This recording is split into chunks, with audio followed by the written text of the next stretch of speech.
Making a business work means finding ways to reach potential customers. In today's episode, we continue with part 2 of our series on lessons learned from Coca-Cola. So sit back, watch us on your monitor or phone, or just listen to us on your headphones as we dive into the next episode of Straight Shot Marketing Podcast. Welcome to Straight Shot. Marketing is everywhere. It's around your life, from what you eat to what you wear and where you go. It is a vital part of any and all business. Let's discuss the world of marketing and business as it influences everyday life with the staff of Atlanta marketing agency Reformation Productions and guests as they give it to us straight. Get ready. Take aim. Steady. Welcome to Straight Shot. Welcome, everyone, to the next episode of Straight Shot's Marketing Podcast. We began in the previous episode of the series discussing the origins of Coca-Cola. Wait. You ready? Yeah. Okay. If you haven't seen or heard that episode, please go back and watch or listen to it on YouTube, patreon.com/Straight Shot. The Straight Shot Marketing Podcast app in your smartphone's app store or wherever you get your favorite podcasts, iHeartRadio, Spotify, Apple Podcasts, etc. To summarize, we discussed the innovation of the original product and the steps taken to begin the journey toward commercial stardom in what is today Coca-Cola. So, back to our story.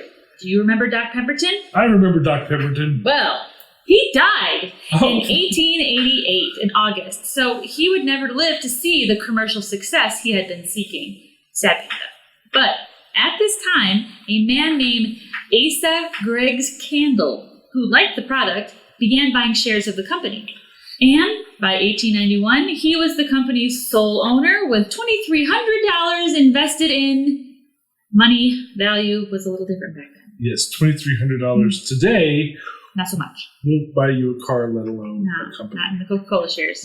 Now, it was when Candler took over that one of the most innovative marketing techniques used today was invented. He hired traveling salesmen to pass out coupons for free Coke. His goal was for people to try the drink, like it, and buy it later. Robinson had the practice of letting people try Coke for free. That's how Candler was converted into a fan. But Candler took it to a massive scale. So, something to note here. We see that the new owner is expanding on the success of the past. Okay. So, learning from the past is a very important aspect that we can kind of pull from here. He knew what converted potential customers into new customers from watching it be done by Pemberton, including himself. So what he did is he decided to invest more into that process and really make it happen, as you say, on a much broader scale. And in addition to the coupons... Now, the coupons are amazing enough, right? Because we still use coupons today. And then there's the whole, taste testing thing. All very innovative at the time, and we just take it for granted today, but really. In addition to the coupons, Candler also decided to spread the word of Coca-Cola by plastering logos on calendars, posters, notebooks, and bookmarks, everything you could think of to reach customers on an even larger scale. It was one step in making Coca-Cola a national brand rather than just a regional brand. The idea here is to make people aware of the brand and not just the product. A lot of people miss that step nowadays. I see it happen all the time. You know what I'm It was funny. So the idea here is to make people aware of the brand, not just the product. By intersecting with the lives of the people and making them aware of the company, they would become more likely to try the product when they came across it. And that was the goal. Okay, so they knew that if people tried the product, they would become customers. So the whole idea of putting logos on everything and, the promo Chotsky business was born. That all you can see the origins of right here. Yeah. And now, supporting the legend or rumor we discussed in the first episode of the series, if you haven't caught it, you have to do that right now, that Doc Pemberton was developing headache medicine, Candler was selling Coca-Cola syrup as a patented medicine, claiming it would get rid of fatigue and headaches as a nerve and brain tonic. In 1898, yes, rather. A little bit before 1998. Well, 1998 was like when I graduated high school. Anyway, in 1898, however, Congress passed a tax in the wake of the Spanish-American War on all medicines. That's right. We see history changing things a little bit yet again for this saga. So Candler backed up and stated that he wanted to be sold only as a beverage. After a court battle, Coca-Cola was no longer sold as a drug. Again, here we see how the company was mindful of the economy and the social conditions of the time and how that would affect the business's success. So keeping in touch with the world that you play in is very important for the longevity of the company. Now, today this can be accomplished in several different ways. I know I mentioned associations and so forth in the last episode, but a real big focus on that today is social media. Social media allows us to stay abreast of the news, and it helps us to gauge public opinion on any number of things. There's groups that are set aside for certain interests. There's news feeds where people are talking about different things. What's going on. So you can really stay on top of things by paying attention to social media. So I think that's pull your head out of the sand, guys. Absolutely. Now, despite the company's protest, Coca-Cola did in fact have a negligible amount of cocaine in it. What? Ooh. Even though Candler said he would shut down the Coca-Cola operation if the drink was found to be harmful, the drink did contain coca leaves. The syrup had 1/2 ounce of coca leaf per gallon, amounting to about a little over 1/100th of a grain. It's a minute amount. Which is... It's small. It is a minute amount, but I will take it! Just kidding. To get technical, Candler always maintained that the drink naturally used coca leaves, which mixed different kinds of alkaloids, as opposed to the drug cocaine, which was a pure alkaloid. Words matter. It actually took about 30 glasses to produce the actual dose of the drug. I know people that drink 30 bottles of Coke at a time. Well, the cocaine content of Coca-Cola remained until 1903. So you guys that think, oh great, I'll go get 30 bottles of Coke, won't work anymore. It's a great story, but it's not going to do anything for it. It is a rumor. So it made the drink very controversial. Yes, delicious. And it also contributed to their success. One of their earlier tagline was the ideal brain tonic, which again supports this legend and rumor. Everybody loves a bad boy, right? And at the time, Coca-Cola was rocking its bad boy status as being the cocaine drink. And I think, that rears its ugly head every now and again. It's in its name. It is, and I think people get a big kick out of assuming that it has this cocaine property to it. So anyway, let's take a moment to hear from our sponsor. And when we return, we'll get the straight shot from today's second episode on the Coca-Cola series. Straight Shot is brought to you by Reformation Productions, a full-service marketing agency in Atlanta, Georgia, helping companies promote and communicate their business in the most efficient and effective ways possible through straight-line marketing. Find out more by visiting reformationpro.com or call 678-825-8086. Reformation Productions. Think in straight lines. So welcome back, everyone. We are talking about Coca-Cola. So a lot has changed for Coca-Cola in today's episode. Refreshing. It is a refreshing episode. So a lot has changed for Coca-Cola in today's episode. They have grown. They have changed management. Pemberton bucked the kick-it. Yes. Complete ownership change for the company. Yes, that's probably a more professional way to say that. And they introduced marketing tactics that are still used today. Still used it. That alone is amazing, right? Yes. There's so many Tried and things true. that people take for granted in the in the marketplace. It all had to start somewhere. In the biz. So today's marketing lessons from the Coca-Cola story include: number one, think out of the box. right? Enticing customers with sample coupons had never been done.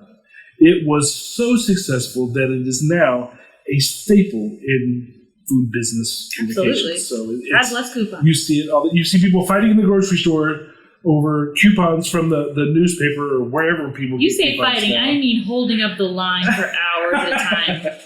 So, number 2, go big or go home. If you want to be successful, Commit. go for it. Yes.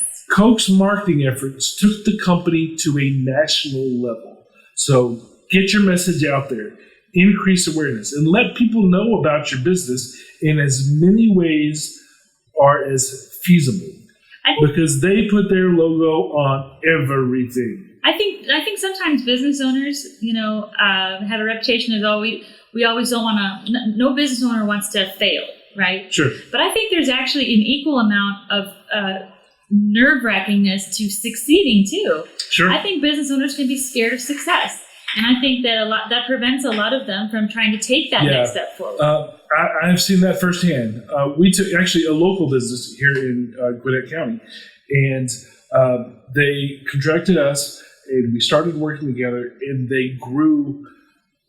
It was 11%. No, it was 11 locations. So they went from. It was 1,100% because they had only one. Yeah. So they grew so big that we had to have a separate meeting for, okay, how do we handle this growth? Don't have a mental breakdown. Yeah. So it could happen. So you need to prepare to be successful just as much as you prepare to having the to confidence fail. to take that leap that Zachary's talking about also requires that, the thought of the forward thinking. How Sure. are you going to prepare for that success? Now, one of the ways that we determine how we should get out there in as many ways as feasible is we develop a client-specific consumer experience chart that outlines the process that new customers walk through with our client's business. Mm-hmm. Now, we're going to throw up an example of what that looks like. This is a generic version that speaks to most businesses, but doesn't include the specifics that would be particular for any specific industry or marketplace, just to kind of give you an idea of what it looks like.